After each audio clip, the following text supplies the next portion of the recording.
Shalom jemaat terkasih dalam nama Tuhan Yesus. Selamat datang di channel YouTube Lighthouse GBI GDC. Sebelum kita memulai ibadah, mari kita saksikan beberapa informasi gereja sepanjang minggu ini. Ibadah raya online masih diperpanjang sampai akhir bulan Desember 2020 dan dapat diakses melalui channel YouTube Lighthouse GBI GDC. Ibadah KUL masih dilakukan secara online. Hubungi gembala KUL masing-masing untuk informasi tentang KUL. Dan bagi yang ingin bergabung dalam KUL, dapat menghubungi call center dengan Bapak Melvin di nomor 0813-3247-6369. Ibadah sekolah minggu GBI Grand Depok City dilaksanakan setiap minggu pada pukul 8.30 pagi di channel YouTube Lighthouse GBI GDC. Untuk informasi dapat menghubungi 0812-9631-916. Bagi jemaat yang ingin memberikan persembahan, perpuluhan, dan persembahan lainnya dapat mentransfer ke rekening BCA di nomor 869-1963-535 atas nama GBI Grand Depok City. Harap bukti transfer dikirim ke nomor WhatsApp 0812-8390-7423. GBI Grand Depok City membuka pelayanan doa. Bagi jemaat yang membutuhkan pelayanan doa, dapat chat melalui WhatsApp di nomor 0856-9508-2682. Ibadah hari ini disertai dengan perjamuan kudus. Harap menyiapkan roti dan anggur perjamuan. Apabila tidak ada, dapat digantikan dengan biskuit dan teh. Demikian informasi gereja kita untuk sepanjang minggu ini.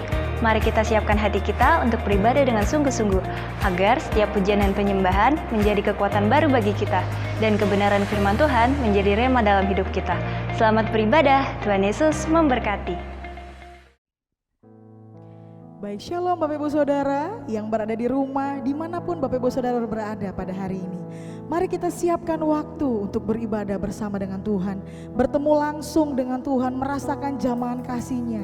Tidak terasa, sudah 11 bulan kita lewati dan kita berada di bulan penghujung di tahun 2020. Mungkin selama ini kita merasa bahwa corona kok gak pergi-pergi dari bangsa Indonesia atau dari bangsa-bangsa yang lain. Tapi percaya satu hal Bapak Ibu Saudara, bahwa apapun yang terjadi keadaan di luar sana, itu tidak mengurangi kasih Tuhan dalam hidup Bapak Ibu Saudara juga saya. Tidak mengurangi penyertaan Tuhan dalam hidup Bapak Ibu Saudara dan saya. Mari mengucap syukur sama Tuhan apapun yang terjadi hari-hari ini. Karena apapun yang terjadi tidak merubah kasih Tuhan. Dulu, sekarang, dan sampai selama-lamanya. Dia tetap Allah yang baik, Bapa yang baik, Bapa yang layak untuk disembah, yang kasih-Nya tidak pernah berubah. Mari sama-sama kita berdoa.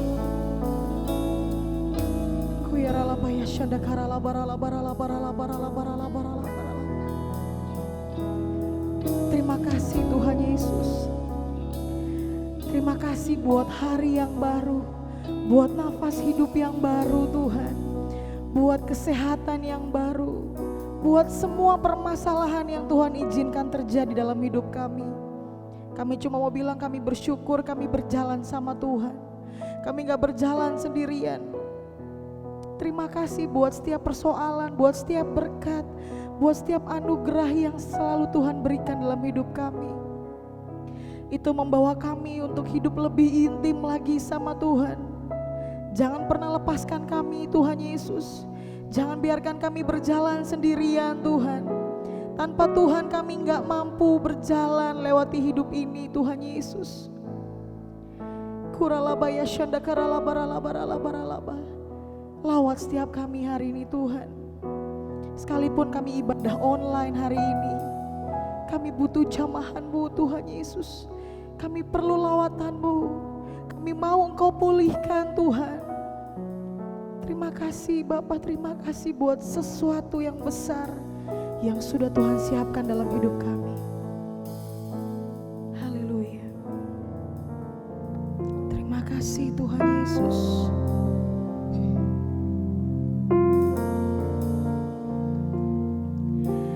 Kemanakah aku dapat pergi menjauhi Roh-Mu yang suci? Kau sahabat, yes Jesus, dan Kau dekat.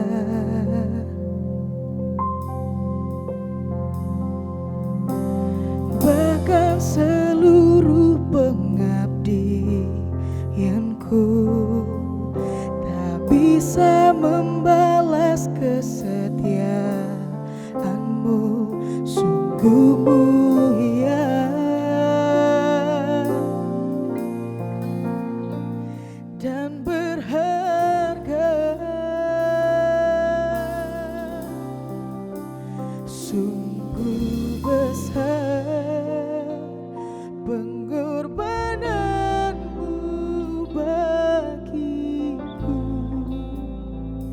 terlalu dalam untuk dimengerti,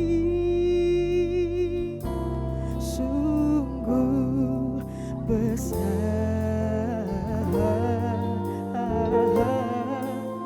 sungguh indah yang kau pikirkan tentangku, tak terselami bagiku. Yes, sungguh indah.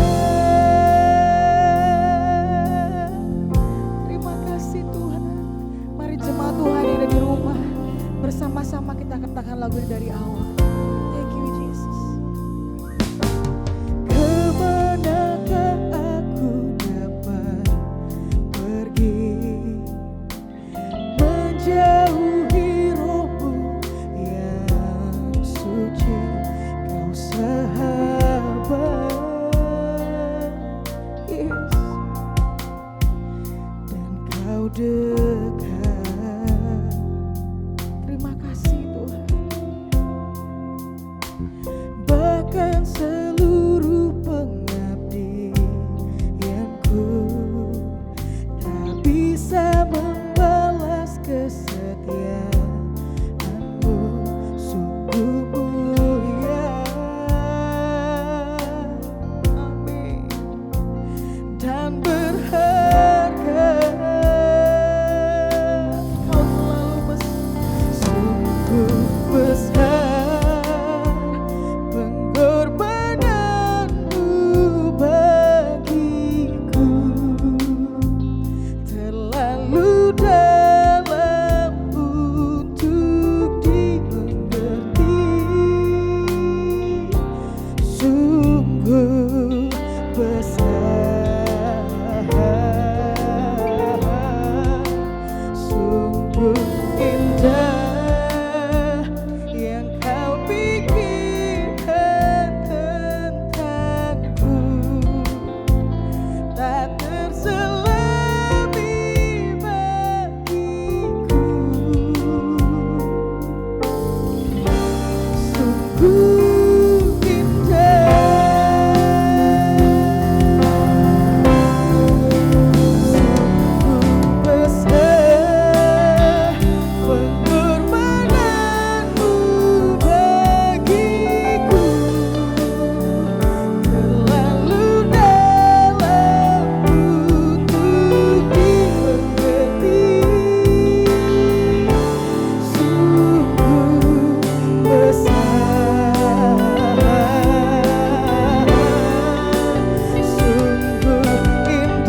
Terlalu besar kasih-Mu dalam hidup kami Tuhan. Kami gak sanggup untuk membalasnya. Kami bisa berikan hati kami yang terbaik buat Tuhan.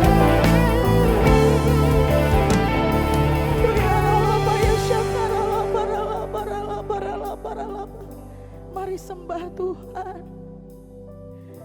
Kiaralabaya syakaralabaralaba. Karya-Mu terlalu besar dalam hidup kami Tuhan Yesus. Syakaralabaralabaralabaralaba. Kirialaba syakaralabaralabaralabaralaba. Terima kasih buat semua yang terjadi dalam hidup kami Tuhan. Syakaralabaralaba, sembah Dia. Kami sembah Engkau Tuhan, kami muliakan, karena Engkau yang terima pujian, hanya Engkau yang layak diagungkan, dulu sekarang selama-lamanya Tuhan. Hanya Engkaulah Tuhan, hanya Engkaulah jawaban, kepadamu kami berlari, kepadamu kami berlari. Hanya Engkau yang layak Tuhan, hanya Engkau yang layak, dulu sekarang selamanya. Kaulah Tuhan dalam hidup kami. Haleluya.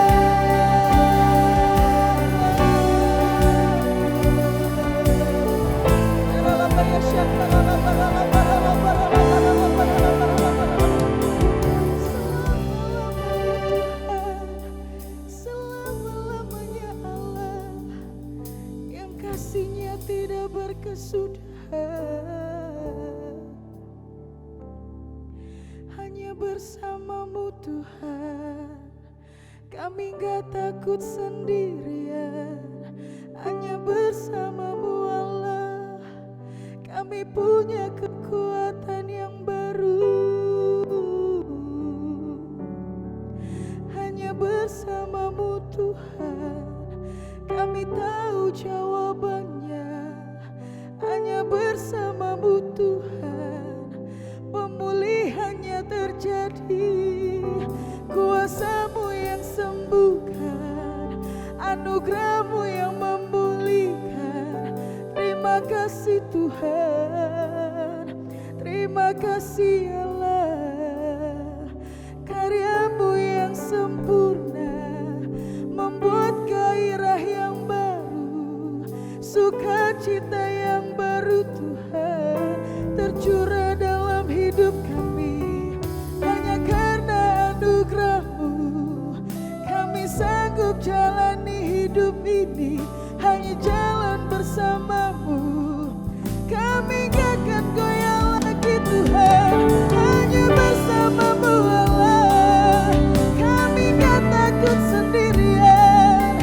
Hanya bersama-Mu Tuhan, kami sanggup lewati setiap masalah. Hanya bersama-Mu Tuhan.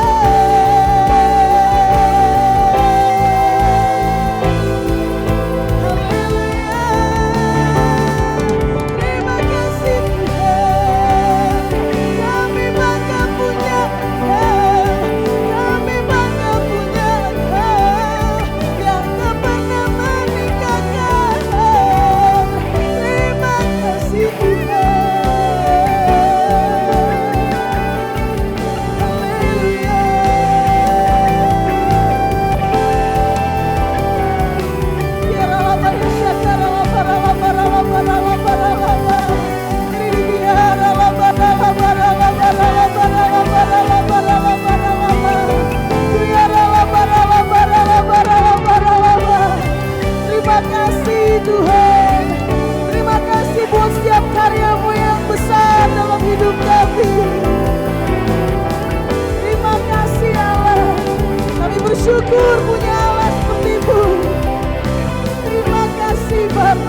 bersama-sama.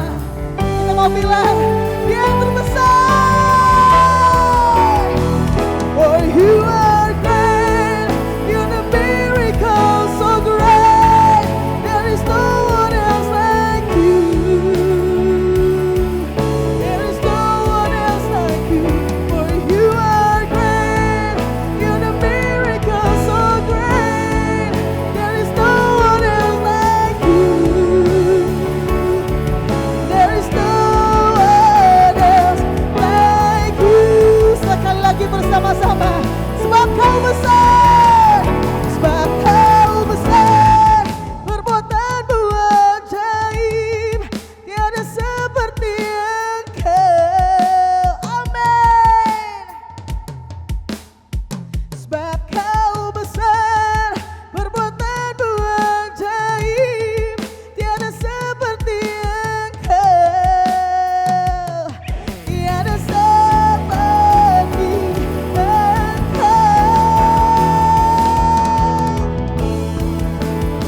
Sebab Kau besar, perbuatanmu ajaib, tiada seperti Engkau. Tiada seperti Engkau. Sebab Kau besar, perbuatanmu ajaib, tiada seperti Engkau. Tiada seperti Engkau. Tiada seperti Engkau. Tiada seperti Yesus.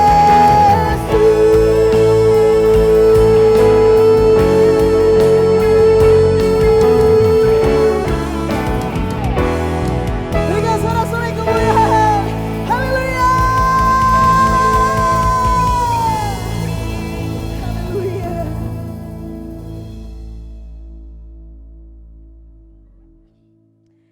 Baik Bapak Ibu Saudara, apapun yang terjadi hari-hari ini, Tuhan Yesus tetap baik. Dulu, sekarang, sampai selama-lamanya. Apapun yang terjadi, saya tahu hari-hari ini keadaannya sedang tidak baik. Tapi percayalah, lewat masalah apapun yang terjadi Tuhan izinkan dalam hidup Bapak Ibu Saudara dan saya, semuanya membawa kebaikan buat kita. Amin. Semuanya mendatangkan kebaikan buat Bapak Ibu Saudara dan saya. Yang bersuka cita bersama-sama katakan amin.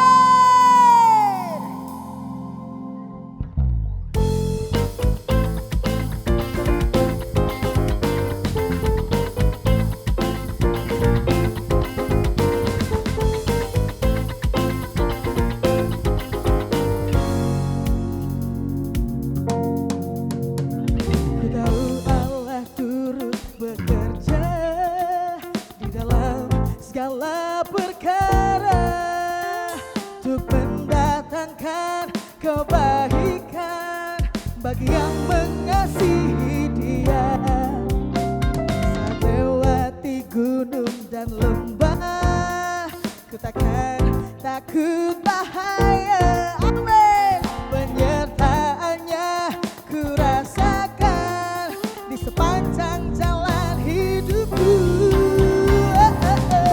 Setia baik, ku akan memuji Dia. Setia baik, selamanya kasih setianya Yesus setia.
Bapak Ibu Saudara, kita akan membacakan Pentakosta yang ketiga. Saya undang Bapak Ibu Saudara untuk bangkit berdiri.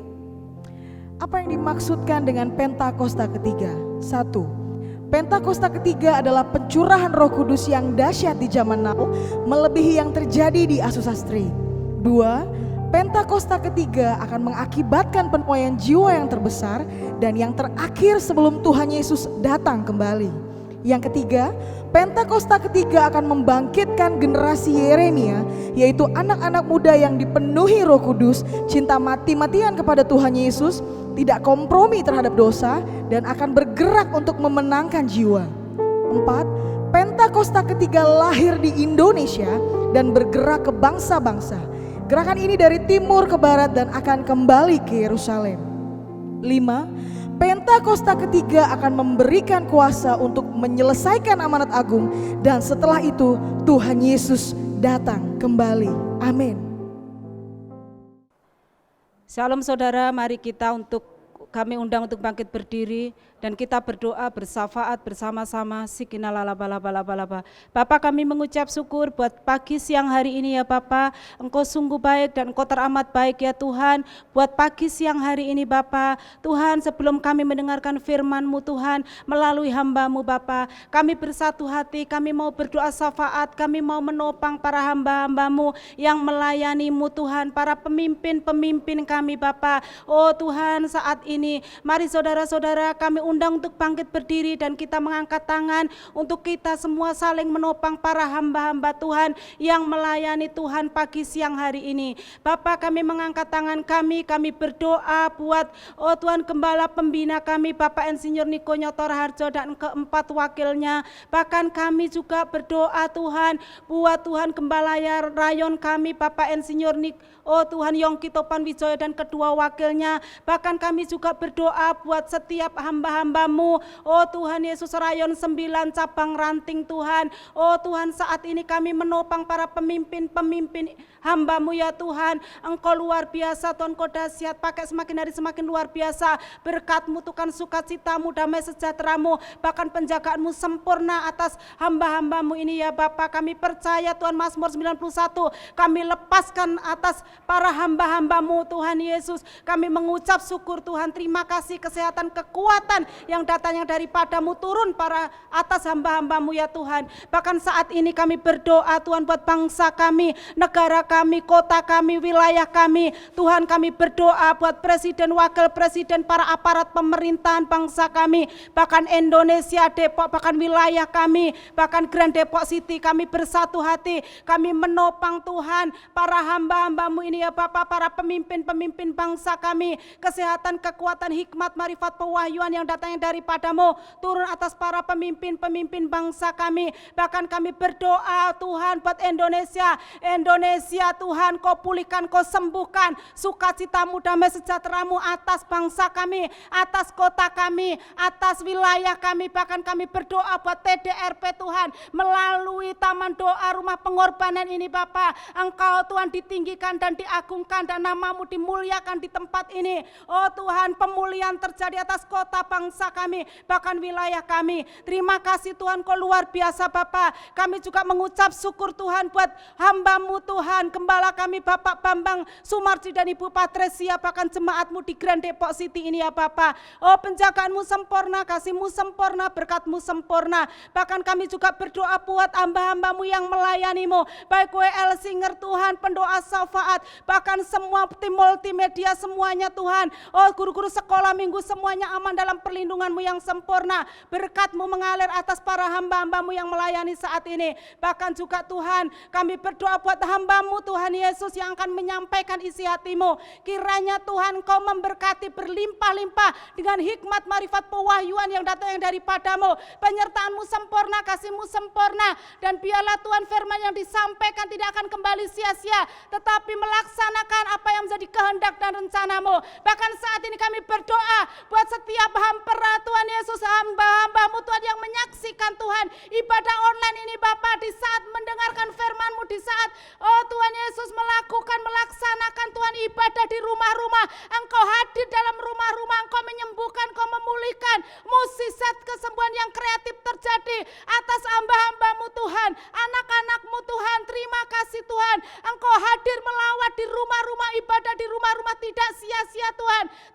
hadirat-Mu nyata di rumah-rumah Tuhan. Terima kasih Tuhan, Kau luar biasa Tuhan, Kau dahsyat, Kau hebat Bapa. Kami menyerahkan Tuhan ibadah pagi siang hari ini. Dari awal pertengahan hingga akhirnya Tuhan. Hanya di dalam nama Tuhan kami Yesus Kristus. Yang percaya mari kita sama-sama katakan amin. Happy Sunday semua. Tema Voice of Pentecost hari ini adalah, apakah orang Kristen pasti berbuah? Sebagai orang percaya, hidup kita harus senantiasa berbuah, agar supaya memberikan kesaksian untuk orang lain dan sebagai bukti dari hasil kerja Roh Kudus. Jadi apa itu sebenarnya buah roh? Galatia 5 ayat 22-23 berkata, tetapi buah roh ialah kasih, sukacita, damai sejahtera, kesabaran, kemurahan, kebaikan, kesetiaan, kelemah lembutan, penguasaan diri. Tidak ada hukum yang menentang hal-hal itu. Kalau kita lihat secara biologi, buah adalah sesuatu yang dihasilkan oleh sebuah pohon sebagai bagian dari proses pertumbuhannya. Buah yang dihasilkan oleh sebuah pohon ditujukan untuk menyebarkan benih, dan proses tersebut bisa melalui berbagai macam cara. Benih tersebut bisa jatuh di tanah, terbawa oleh angin, dimakan oleh binatang atau manusia, dan seterusnya. Demikian juga dengan kehidupan orang Kristen. Hidup kita beberapa kali digambarkan seperti sebuah pohon. Kita ditanam, bertumbuh, lalu menghasilkan buah. Dalam konteks kekristenan, buah roh adalah sesuatu yang keluar dari kehidupan orang percaya setelah bertumbuh dalam Kristus. Dan pada akhirnya, buah tersebut ditujukan untuk menyebarkan benih firman Tuhan kepada semua orang. Ketika seseorang lahir baru dan mempunyai iman percaya kepada Yesus sebagai juru selamat, maka orang itu akan mengalami transformasi dalam kehidupannya yang dikerjakan oleh Roh Kudus. Apabila kita mengizinkan Roh Kudus bekerja, Dia akan memberikan karunia-karunia untuk melayani dan memanifestasikan sifat-sifat Allah melalui perilaku kehidupan kita, orang percaya. Sebab buah roh bukanlah sifat alamiah, melainkan karakter orang percaya yang diperbaharui karena melekat kepada Kristus. Dan ini merupakan sebuah tanda dari kedewasaan rohani. Sekarang kita akan membahas beberapa pertanyaan yang sering dibicarakan seputar buah roh. Yang pertama adalah, apakah seseorang bisa menunjukkan nilai-nilai kebaikan tanpa pendiaman Roh Kudus? Untuk bisa berbuat baik, seseorang tidak harus mengenal Roh Kudus. Banyak orang dunia berbuat kebaikan yang bahkan kadang terlihat seakan-akan lebih baik dari orang percaya. Hal ini karena semua orang dimanapun mereka berada dan dari budaya atau keluarga apapun bisa menerima dan menyetujui prinsip-prinsip buah roh. Namun ada perbedaan yang mendasari prinsip-prinsip dari buah roh tersebut antara orang percaya dan orang dunia. Bagi orang percaya, prinsip-prinsip buah roh dilakukan untuk memuliakan Tuhan. Semua ditujukan untuk menyenangkan Dia dan firman Tuhanlah yang menjadi standar untuk prinsip tersebut. Tetapi untuk orang dunia, yang hidupnya dikuasai oleh kedagingan dan tidak didiami serta dituntun oleh Roh Kudus, prinsip perbuatan baiknya didasari oleh pemahaman orang itu sendiri dengan motif yang berbeda-beda. Pertanyaan yang kedua adalah, apakah orang yang kelihatan berbahasa roh pasti menunjukkan buah roh dalam kehidupannya? Seseorang bisa saja berdoa dalam bahasa roh, tetapi masih hidup dalam kedagingan serta tidak menunjukkan tanda-tanda buah roh. Sebab dibutuhkan upaya oleh orang percaya supaya Roh Kudus senantiasa bekerja penuh, memimpin, dan membentuk karakter Kristus di dalam diri kita masing-masing. Sekali lagi, hal ini sama seperti sebuah pohon. Agar menghasilkan buah, maka pohon tersebut harus dirawat dan diberikan nutrisi supaya bisa bertumbuh dan menghasilkan buah. Seperti yang tertulis dalam Mazmur 1 ayat 1-3. Jadi, berbahasa roh tidak menjamin bahwa buah roh ada di dalam kehidupan seseorang. Bagaimana caranya supaya bisa menghasilkan buah roh? Kita harus melakukan disiplin rohani seperti bersaat teduh, berdoa, berbahasa roh, merenungkan firman Tuhan, bersekutu dalam kul, ikut pelayanan, membantu orang percaya untuk dapat hidup dalam pimpinan Roh Kudus, dan memberikan pelajaran praktis, sehingga mereka pun dapat menghasilkan buah roh dalam kehidupan mereka. Pertanyaan yang ketiga adalah, apa dampak buah roh dalam kehidupan orang percaya? Sama seperti buah yang berasal dari pohon tidak dimakan dan dinikmati oleh pohonnya sendiri, demikian juga halnya dengan buah roh. Buah roh yang dihasilkan oleh orang percaya ditujukan untuk membuat dampak kepada orang lain di sekitarnya. Rasul Paulus mengatakan bahwa orang yang menghasilkan buah adalah orang yang hidup sebagai anak-anak terang. Orang percaya yang menghasilkan buah roh pasti akan berdampak kepada orang lain di sekitarnya. Orang percaya dipanggil dan ditetapkan oleh Tuhan untuk menjadi terang yang dapat dilihat oleh orang lain. Jadi, tujuan akhir dari buah roh adalah supaya lebih banyak orang datang mengenal Tuhan Yesus akibat kesaksian hidup kita. Mari kita mengambil keputusan untuk terus menjaga dan merawat kehidupan rohani kita, supaya nanti pada waktunya, hidup kita juga menghasilkan buah untuk kemuliaan Tuhan. Saudara, untuk penjelasan lebih lengkapnya dari tim teologi kami, jangan lupa buka link yang ada di atas atau scan barcode yang tersedia. Selamat hari Minggu, Tuhan Yesus memberkati.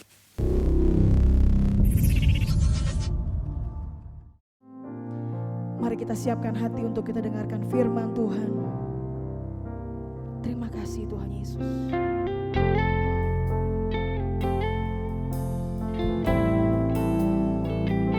Jadikan kami hari-hari terakhir ini Tuhan, menjadi pelaku-pelaku firman-Mu yang hidup Tuhan Yesus. Terima kasih Tuhan Yesus. Aku mengasihi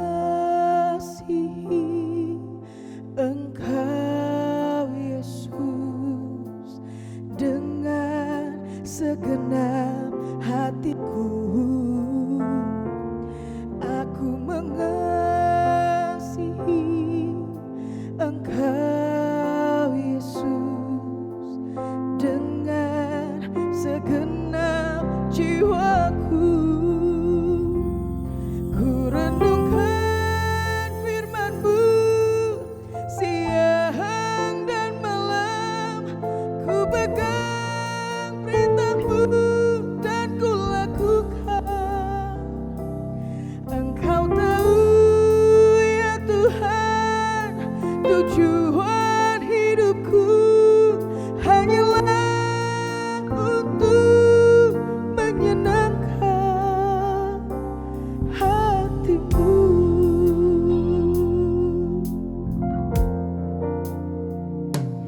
Aku mengasihi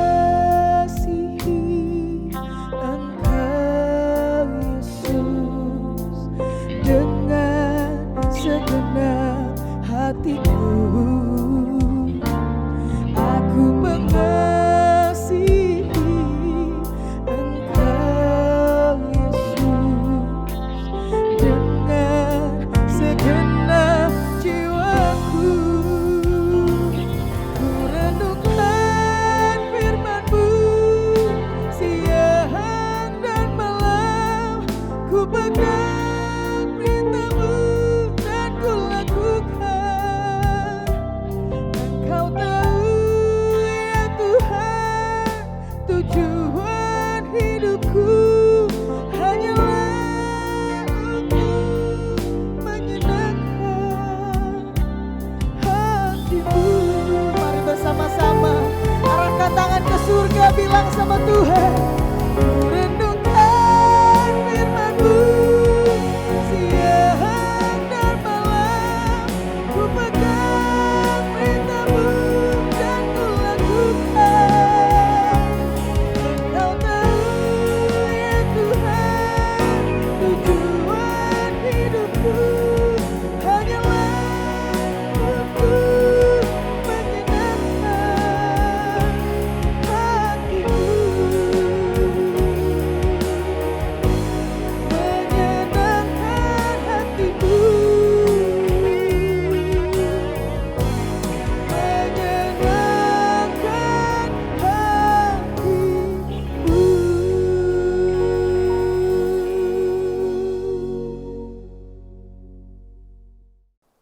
Bapa, di dalam nama Tuhan Yesus, kami sudah memuji, menyembah, meninggikan nama-Mu. Tiba saatnya kami akan duduk diam di bawah kaki salib-Mu, mendengarkan firman kebenaran-Mu yang ditabur oleh hamba-Mu.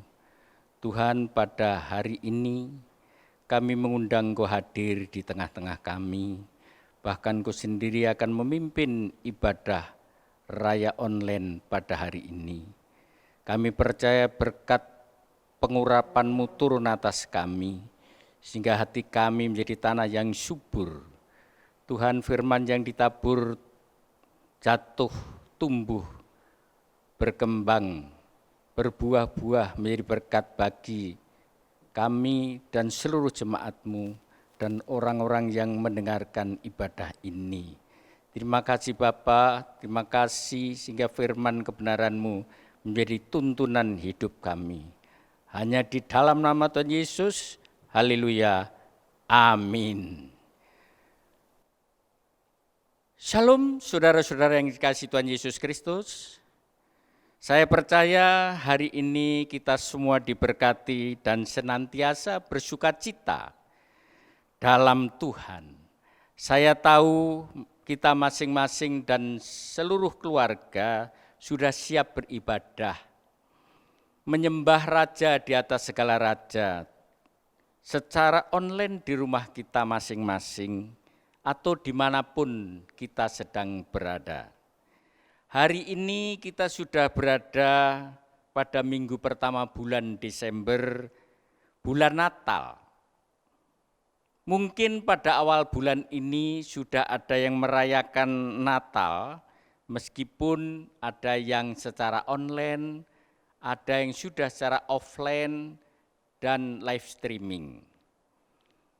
Adapun gereja kita GBI Grand Depok City merayakan Natal pada hari Minggu tanggal 27 Desember jam 5 sore. Dengan demikian ibadah raya online yang biasa kita lakukan jam 10 pagi ditiadakan, dijadikan satu dalam ibadah peringatan Natal, perayaan Natal pada sore harinya. Mari saudara-saudara, kita semua berkumpul di rumah kita masing-masing untuk merayakan Natal tahun 2020 penuh dengan sukacita dalam Tuhan. Amin, Bapak Ibu Saudara. Baik, Bapak Ibu Saudara, karena saat sekarang masih dalam kondisi COVID-19, kita harus selalu sabar, harus patuh dan taat kepada peraturan pemerintah, harus disiplin melaksanakan protokol kesehatan, yaitu sesuai dengan pesan Ibu. 3M, memakai masker, mencuci tangan, menjaga jarak. Dan kita sebagai orang percaya terus berdoa agar Tuhan segera membebaskan Indonesia dari COVID-19 dan kita dipulihkan, bisa kembali melaksanakan aktivitas seperti biasa, juga kita dapat beribadah secara offline. Amin, Bapak Ibu Saudara. Baik, Bapak Ibu Saudara yang dikasihi Tuhan Yesus Kristus, hari ini judul khotbah saya adalah merayakan Natal dan menanti kedatangan Tuhan Yesus yang kedua. Merayakan Natal dan menanti kedatangan Tuhan Yesus yang kedua. Apabila kita membaca Alkitab, kita akan dapatkan betapa sangat luar biasanya Tuhan mengasihi manusia. Meskipun dalam hidupnya manusia sering bersungut-sungut, melawan, memberontak, tidak taat dan berbuat dosa kepada Tuhan. Pada kesempatan ini saya akan sampaikan secara garis besar dan singkat serta terbatas akan perbuatan dosa manusia dan kasih Tuhan sebagai berikut. Yang pertama, kejahatan manusia sangat besar dan kecenderungan hatinya selalu berbuahkan kejahatan. Tuhan sangat menyesal telah menciptakan manusia, sehingga Tuhan membinasakan manusia, hewan, tumbuh-tumbuhan, dan isi seluruh dunia ciptaannya dengan air bah. Hanya Nuh dan keluarganya yang juga sejumlah hewan yang diselamatkan. Dapat kita baca di Kejadian 6 dan 7. Kedua, penduduk di Sodom dan Gomora melakukan kedurjanaan dan perbuatan dosa yang besar, sehingga Tuhan sangat marah lalu membinasakan seluruh penduduk dan segala isi kota dengan hujan belerang dan api. Hanya Lut sekeluarga yang diselamatkan kecuali istrinya mati menjadi tiang garam. Kejadian 19 ayat 1 sampai 29. Ketika bangsa Israel melalui Yusuf diberkati Tuhan, dijadikan penguasa sebagai Perdana Menteri di Mesir. Dia berjasa menjadikan bangsa Mesir terhindar dari kelaparan yang hebat. Kemudian atas izin Fir'aun, Yakub ayahnya beserta keluarganya dijemput pindah dan menetap di Mesir. Jumlah orang Israel makin banyak dan berhasil dalam kehidupannya, karena Raja Mesir saat itu tidak mengenal Yusuf akan jasa-jasa Yusuf terhadap bangsa Mesir. Raja Mesir khawatir akan bangsa Israel, maka bangsa Israel ditindas, dijadikan budak, sehingga hidupnya sangat menderita. Yang keempat, Tuhan mendengar jerit tangis orang Israel atas penderitaannya. Dan karena janjinya, melalui orang pilihannya yaitu Musa, Tuhan membawa bangsa Israel keluar dari Mesir, membebaskan dari perbudakan di Mesir. Untuk bisa keluar dari Mesir, bangsa Israel harus melalui proses yang panjang. Sebagai bentuk kasihnya, Tuhan menunjukkan kuasanya dengan menurunkan 10 tulah kepada Raja Fir'aun dan pegawainya. Bangsa Israel melihat keajaiban yang dibuat Tuhan terhadap Fir'aun, pegawainya, dan bangsa Mesir itu, maka sejak saat itu mereka menjadi takut kepada Tuhan dan Musa. Mereka percaya kepada Tuhan dan Musa, hamba Tuhan itu.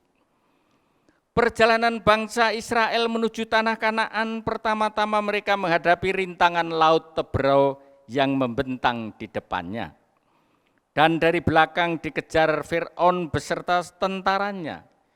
Tuhan menolong bangsa Israel dengan membuat mujizat melalui Musa, dengan mengacungkan tongkatnya, maka laut terbelah, hingga bangsa Israel bisa berjalan melalui bagian laut yang kering. Setelah semua bangsa Israel sampai di seberang, Fir'aun dengan tentaranya berada di tengah laut. Musa mengacungkan lagi tongkatnya, maka air laut pun menutup kembali dan menenggelamkan Fir'aun beserta semua tentara dan kereta kudanya.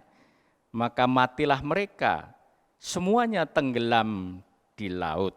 Saudara-saudara yang dikasihi Tuhan Yesus, Tuhan sangat mengerti karakter bangsa Israel yang pemberontak, bersungut-sungut melawan Tuhan, tegar tengkuk.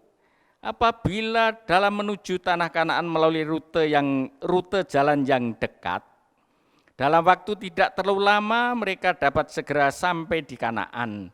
Keadaan itu akan menjadikan bangsa Israel sombong, lupa akan pertolongan Tuhan, agar mereka bertobat, percaya kepada Tuhan, dan untuk melatih mereka yang nantinya akan berperang menghadapi orang-orang Kanaan, orang Amori, orang Het, orang Feris, orang Hewi, dan orang Jebus.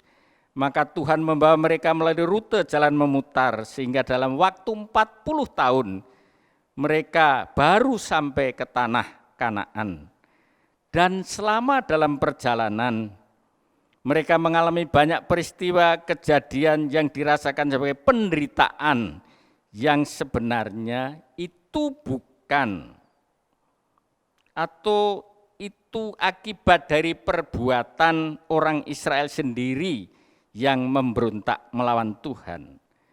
Tetapi meskipun demikian, bangsa Israel tetap dikasihi, diberkati, dilindungi, dipelihara, dipimpin perjalanannya dengan tiang awan pada waktu siang dan tiang api pada waktu malam.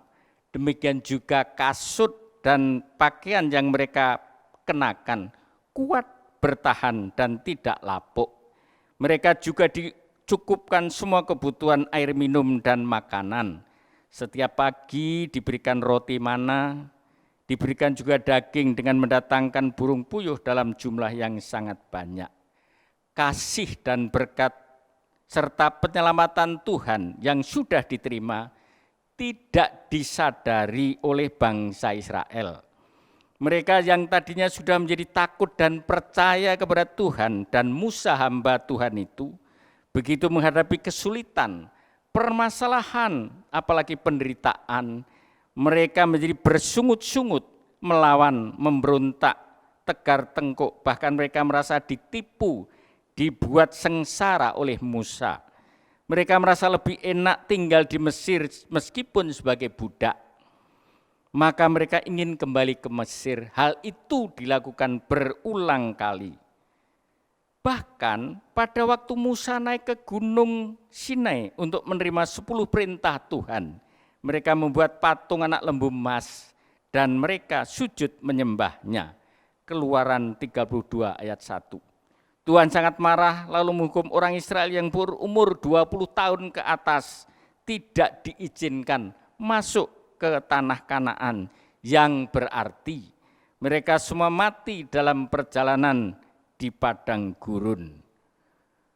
Musa dan Harun juga tidak diizinkan Tuhan masuk tanah Kanaan sesuai firman Tuhan Bilangan 20 ayat 12. Tetapi Tuhan berfirman kepada Musa dan Harun, karena kamu tidak percaya kepadaku dan tidak menghormati kekudusanku di depan mata orang Israel, itulah sebabnya kamu tidak akan membawa jemaah ini masuk ke negeri yang akan kuberikan kepada mereka.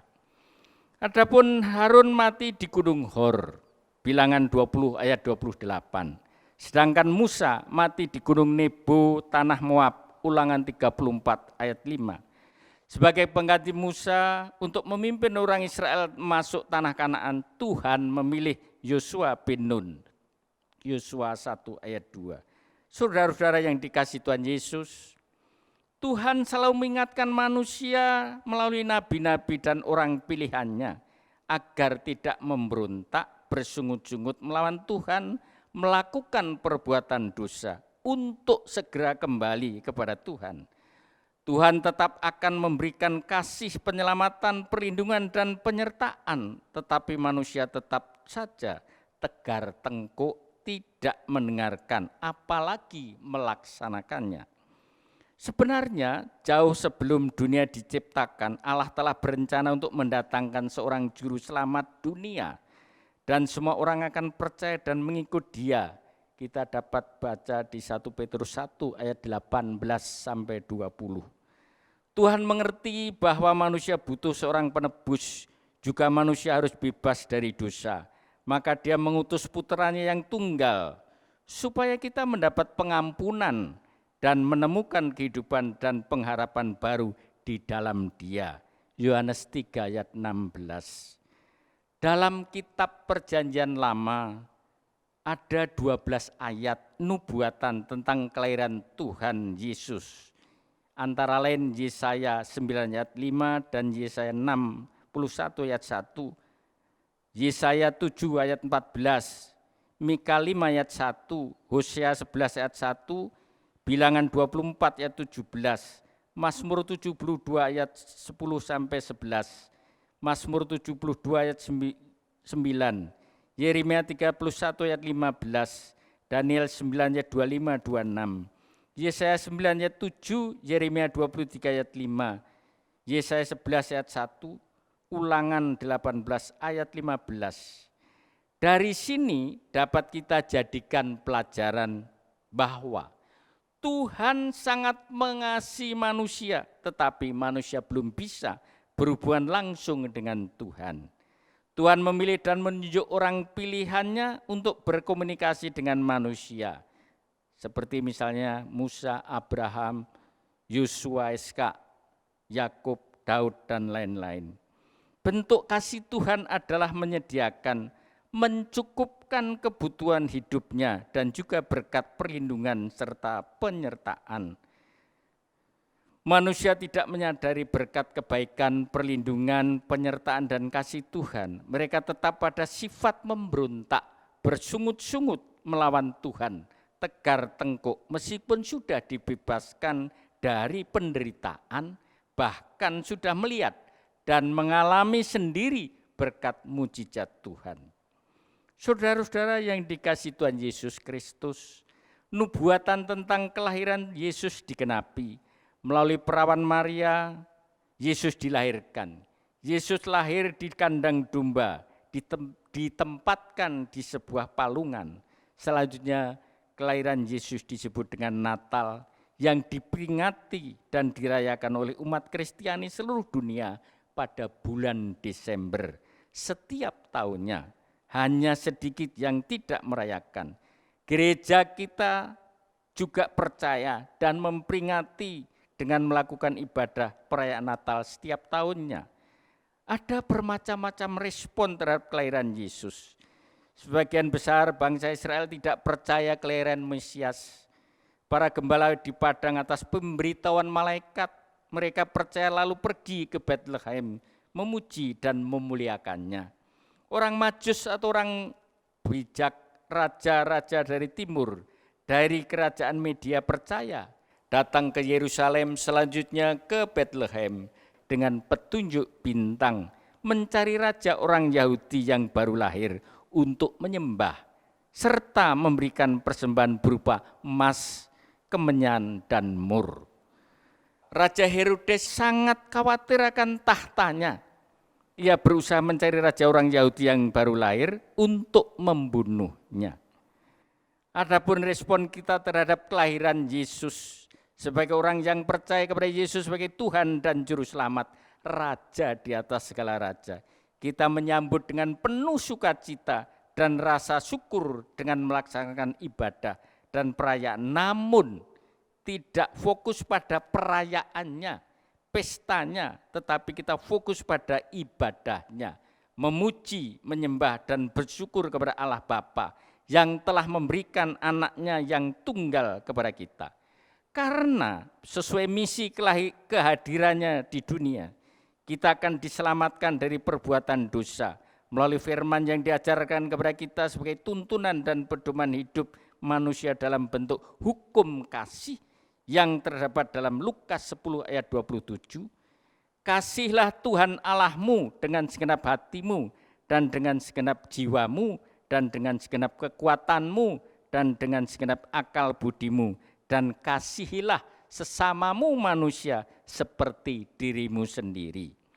Oleh karena itu, kita harus rajin belajar membaca merenungkan firman Tuhan, sehingga kita mengerti, memahami, dan oleh tuntunan Roh Kudus, kita bisa melakukannya dalam kehidupan kita, agar hidup kita berkenan kepadanya.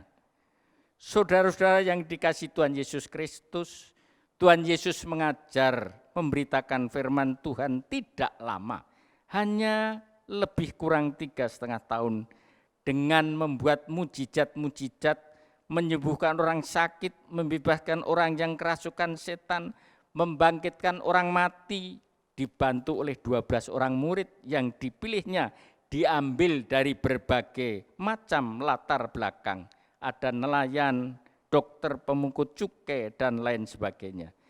Firman yang diajarkan itu semuanya masih relevan sampai sekarang dan sampai selamanya sebagai tuntunan hidup dan banyak mendatangkan berkat, mujizat, dan keselamatan bagi kita yang percaya dan yang melakukannya dalam hidupnya.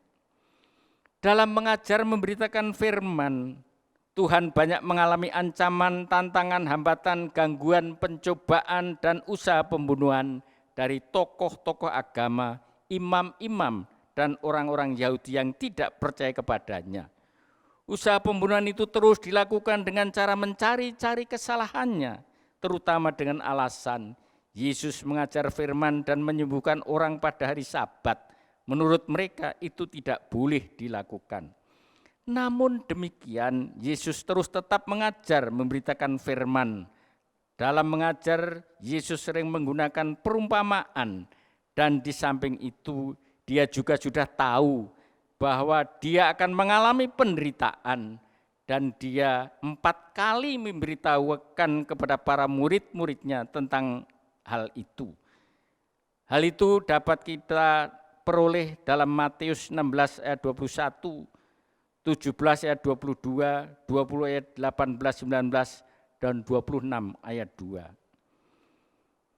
Keadaan seperti itu sekarang juga dialami oleh hamba-hamba Tuhan dalam memberitakan firman Tuhan. Tetapi kita tidak perlu takut. Kita harus percaya melalui firman-Nya. Tuhan berjanji dalam Kisah Para Rasul 1 ayat 8. Tetapi kamu akan menerima kuasa kalau Roh Kudus turun atas kamu, dan kamu akan menjadi saksiku di Yerusalem dan di seluruh Yudea dan Samaria dan sampai ke ujung bumi. Serta Matius 28 ayat 19-20. Karena itu pergilah, jadikanlah semua bangsa muridku, dan baptislah mereka dalam nama Bapa, Anak, dan Roh Kudus. Dan ajarlah mereka melakukan segala sesuatu yang telah kuperintahkan kepadamu. Dan ketahuilah, aku menyertai kamu senantiasa sampai kepada akhir zaman. Saudara-saudara yang dikasihi Tuhan Yesus Kristus, usaha untuk membunuh Tuhan Yesus berhasil dengan mempengaruhi salah seorang murid Tuhan, yaitu Yudas Iskariot, dengan memberikan sejumlah uang. Dia menyerahkan Tuhan Yesus untuk ditangkap dan diadili. Pada proses Tuhan Yesus diadili, apa yang dikatakan Tuhan Yesus kepada Petrus digenapi, bahwa sebelum ayam berkokok, Petrus menyangkal Yesus 3 kali. Petrus sangat menyesal, menangis, bertobat, dan mohon ampun kepada Tuhan. Tetapi meskipun tidak terbukti Yesus melakukan perbuatan yang layak untuk dihukum mati, tetap saja diputuskan Yesus bersalah dan dihukum mati dengan cara disalib. Namun sebelum disalib, Yesus mengalami siksaan yang luar biasa berat, dan kepalanya dikenakan mahkota duri, dicambuk dengan cambuk yang ujungnya diberi besi yang runcing dan tajam, sehingga membuat Yesus sangat menderita dan kesakitan. Yudas pada waktu itu melihat setelah Yesus dijatuhi hukuman mati dan mengalami siksaan dan sangat menderita, dia menyesal dan merasa berdosa, lalu dia bunuh diri. Bersama dia disalib 2 orang penjahat di kanan dan kiri Yesus. Seorang di antaranya bertobat, percaya kepada Yesus, lalu diampuni dosanya dan masuk surga. Yesus mati dan dikuburkan. Pada hari yang ketiga, bangkit dari antara orang mati, lalu menampakkan dirinya kepada Maria Magdalena. Selanjutnya selama 40 hari berulang-ulang, ia menampakkan diri kepada para murid dengan banyak tanda yang membuktikan bahwa ia hidup dan berbicara kepada mereka tentang kerajaan Allah. Pada kesempatan makan bersama-sama dengan mereka, ia melarang muridnya meninggalkan Yerusalem, menantikan janji Bapa yang demikian katanya.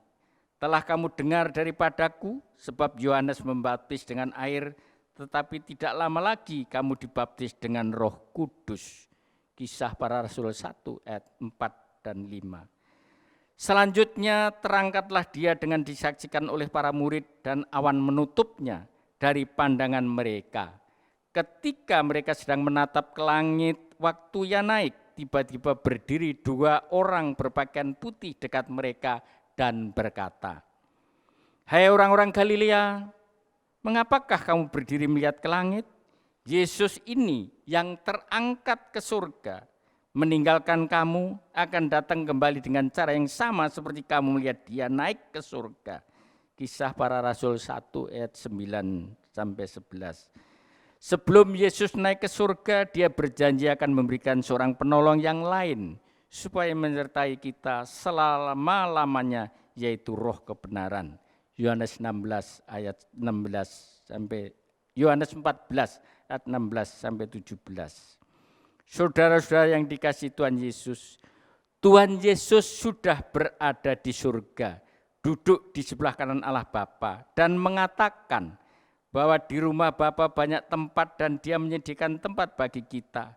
Dan setelah menyediakan tempat, Dia akan kembali dan membawa kita ke tempatnya, supaya di tempat di mana Dia berada, kita pun berada. Yohanes 14 ayat 1-3.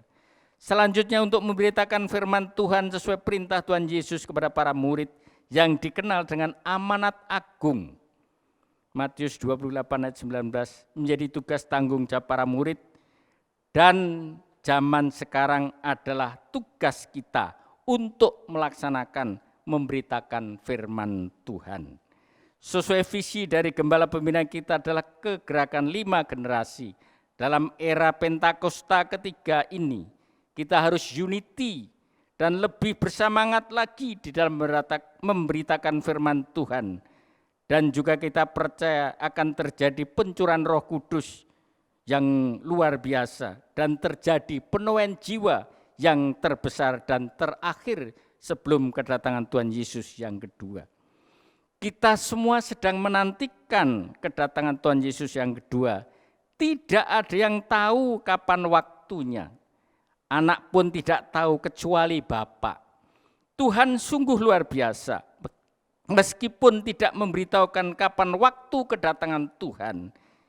Yang kedua, tetapi memberikan tanda-tandanya untuk kita bisa berjaga-jaga dan mempersiapkan diri agar sebagai mempelai wanita dalam menyambut mempelai prianya tidak kedapatan bercacat celah di hadapannya.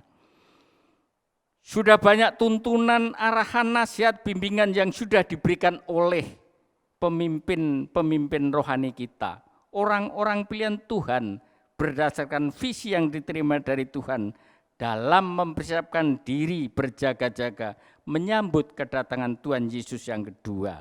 Ada 4 hal yang kita lakukan dalam berjaga-jaga, yaitu yang pertama, kita tidak boleh tidur. Yang pertama, kita tidak boleh tidur. 1 Tesalonika 5 ayat 4-6. Demikian firman Tuhan. Tetapi kamu saudara-saudara, kamu tidak hidup di dalam kegelapan, sehingga hari itu tiba-tiba mendatangi kamu seperti pencuri. Karena kamu semua adalah anak-anak terang dan anak-anak siang. Kita bukanlah orang-orang malam atau orang-orang kegelapan.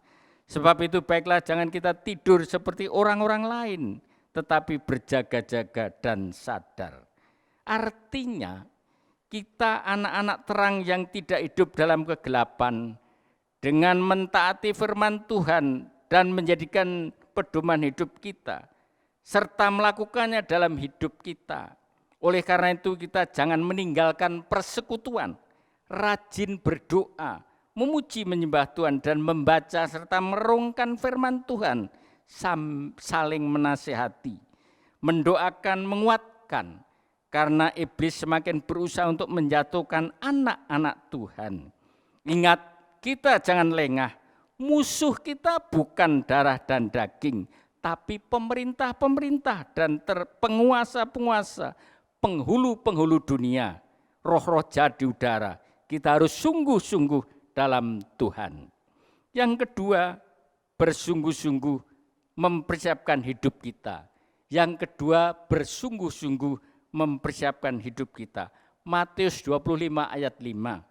Tetapi karena mempelai itu lama tidak datang-datang juga, mengantuklah mereka semua lalu tertidur. Kita sebagai mempelai wanita yang sedang menanti kedatangan mempelai pria kita, yaitu Yesus. Kita jangan seperti 5 gadis bodoh yang tertidur, bahkan tidak membawa minyak cadangan. Minyak adalah gambaran Roh Kudus yang kita percaya adalah roh yang diberikan kepada kita sebagai penolong kita.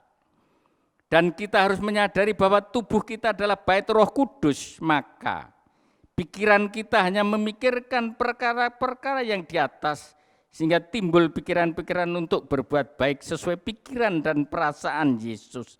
Kita hendaknya seperti 5 gadis bijaksana yang senantiasa berjaga-jaga dan menyiapkan minyak cadangan.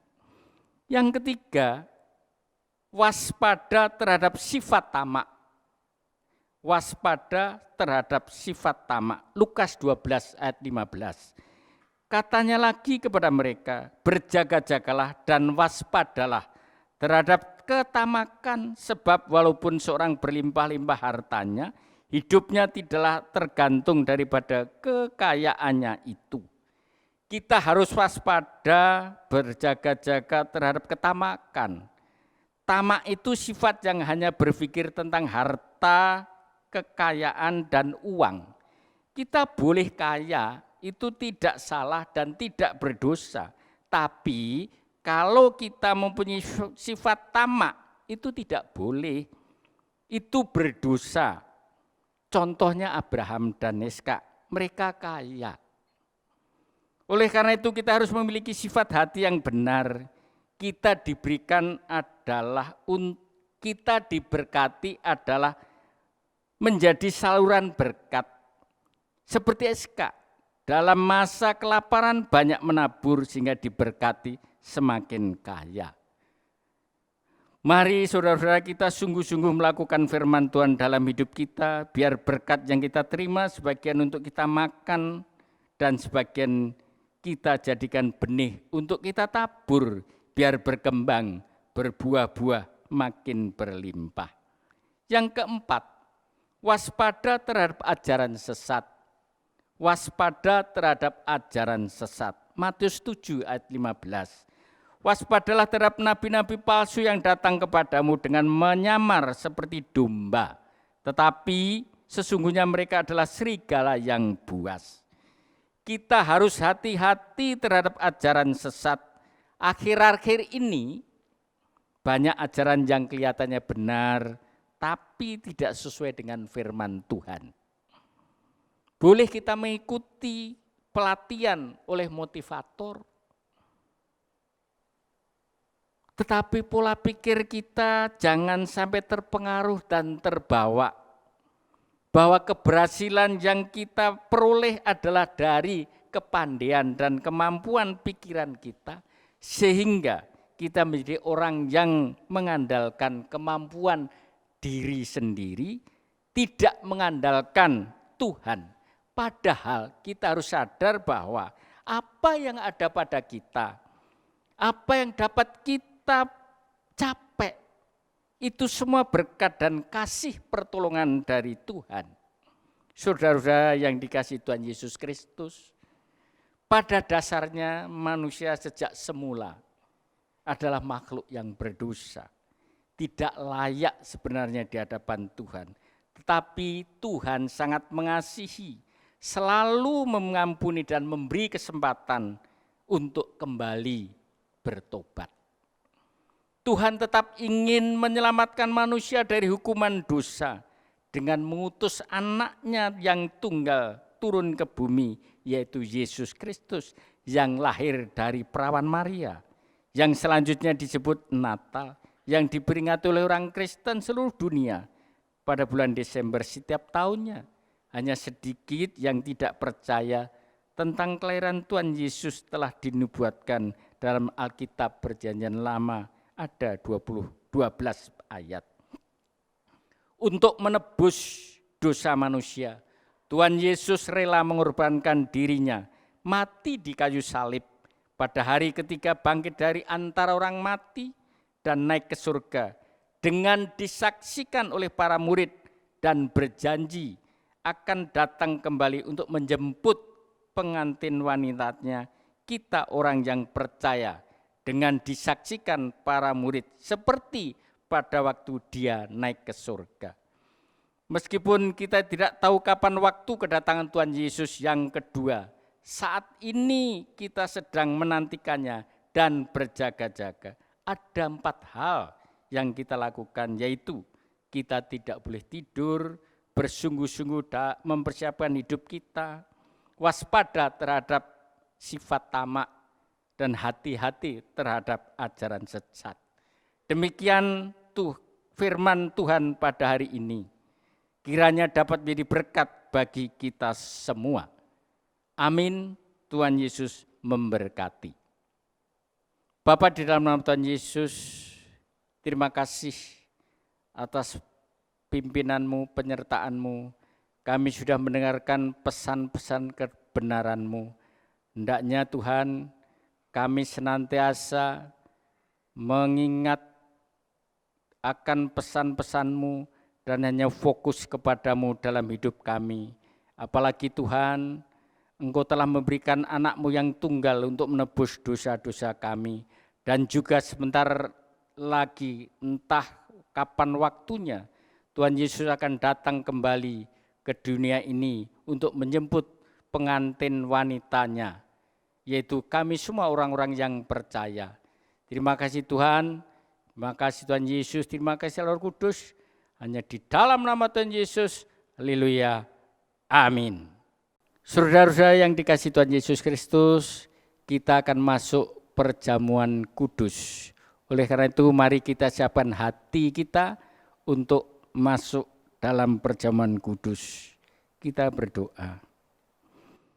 Saudara-saudara, sebagai hamba Tuhan, saya mengingatkan firman Tuhan yang mengatakan, jadi barang siapa dengan cara yang tidak layak makan roti dan minum cawan Tuhan, ia berdosa terhadap tubuh dan darah Tuhan.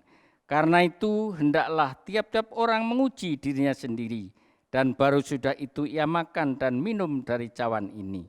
Mari saudara, kita periksa hati kita untuk minta pengampunan Tuhan jika ada hal-hal yang tidak berkenan di hadapannya. Jangan diam saudara-saudara, kita berdoa.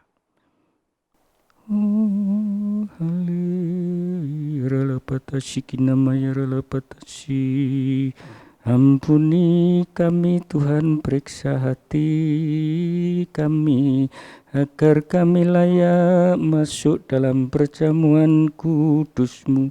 Terima kasih, ampuni kami Tuhan. Terima kasih. Terima kasih Tuhan, Engkau sudah mengampuni dan menyucikan kami. Kami siap untuk mengambil bagian dalam perjamuan kudus saat ini. Dalam nama Tuhan Yesus, amin. Sebab apa yang telah kuteruskan kepadamu telah aku terima dari Tuhan, yaitu bahwa Tuhan Yesus pada malam waktu ia diserahkan mengambil roti.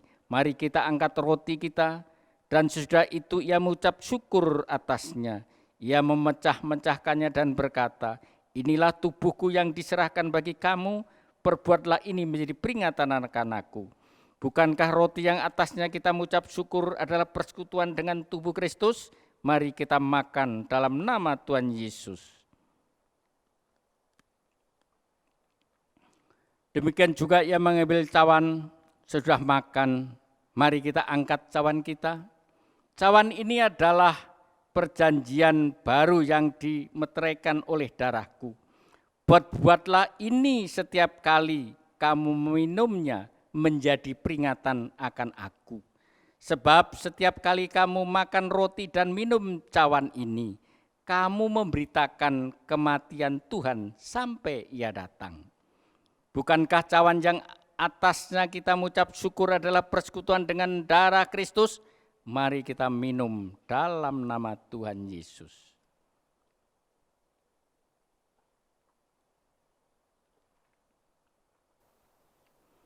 Saudara-saudara, mari kita mengucap syukur, jangan diam saudara-saudara. Terima kasih Yesus, terima kasih. Engkau memberkati kami, Tuhan memberi kesempatan kepada kami untuk masuk dalam perjamuan kudus-Mu Tuhan. Terima kasih Yesus. Tuhan, terima kasih untuk pengorbanan-Mu bagi kami. Saat ini kami percaya melalui perjamuan kudus ini, kami mengalami kuasa kebangkitan-Mu. Yang sakit disembuhkan, yang lemah dikuatkan, yang miskin diberkaya, pintu-pintu mujizat terbuka bagi kami. Dalam nama Tuhan Yesus, amin. Saudara-saudara, seperti biasa ini minggu pertama kita mengembalikan persepuluhan yang menjadi miliknya Tuhan. Kita angkat amplop persepuluhan kita. Kita berdoa. Bapa, di dalam nama Tuhan Yesus, Engkau melihat anak-anak-Mu yang mengangkat amplopnya. Mereka mengucap syukur terima kasih atas berkat yang telah Engkau curahkan kepada mereka. Mereka mengerti sebagian berkat yang diterima adalah hak-Mu. Oleh karena itu pada kesempatan ini mereka mengembalikan kepadamu. Terima kasih Bapa, dan mereka percaya dengan kehidupannya selanjutnya dia dengan penuh berkat-Mu, penyertaan-Mu. Di dalam nama Tuhan Yesus, haleluya, amin. Tiba saatnya saudara-saudara kita akan mengakhiri ibadah kita, oleh karena itu kita kembali memusatkan hati kita untuk menerima berkat. Kita angkat kedua belah tangan kita. Berkat yang berlimpah-limpah dari Allah Bapa, kasih karunia Tuhan Yesus Kristus, persekutuan yang manis dengan Allah Roh Kudus, menyertai kita mulai saat sekarang sampai Maranatha, kedatangan Tuhan Yesus yang kedua, bahkan sampai selama-lamanya. Kita semua yang sudah menerima berkat, bersama-sama kita katakan amin.